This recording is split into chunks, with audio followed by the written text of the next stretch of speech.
अस्सलामुअलैकुम, welcome back to my YouTube channel. Viewers, करोड़ों दिलों की जान दानिश तैमूर हर जगह छाए हुए हैं। दानिश तैमूर का हालिया ड्रामा मन मस्त मलंग बिलियन प्लस व्यूज़ हासिल कर चुका है और अब उनका हालिया ड्रामा शेर काफ़ी ट्रेंडिंग पे है। On air top trending drama शेर में दानिश तैमूर ने एक पागल का किरदार अदा किया है। वीडियो में देखा जा सकता है कि पागल के गेटअप के लिए Danish Taimur behind the camera कैसे तैयार हो रहे हैं। लंबे बाल और बड़ी हुई दाढ़ी एक पागल इंसान को शो करने के लिए वो ऐसा गेटअप बना रहे हैं। नो डाउट ऐसा गेटअप भी उन पे काफ़ी सूट कर रहा है।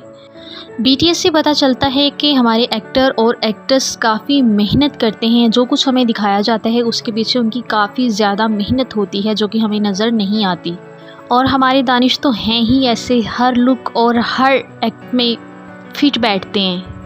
ड्रामा सीरियल शेर में दानिश तैमूर ने एक पागल इंसान का किरदार अदा किया है। ये किरदार अदा करते हुए भी वो इंतहाई खूबसूरती से इस किरदार को निभा रहे हैं। आने वाली एक साथ में आप देखेंगे कि वो कैसे एक पागल के किरदार को बहुत ही अच्छे से निभाते हैं और उम्मीद है आपको ये ड्रामा बहुत पसंद आएगा।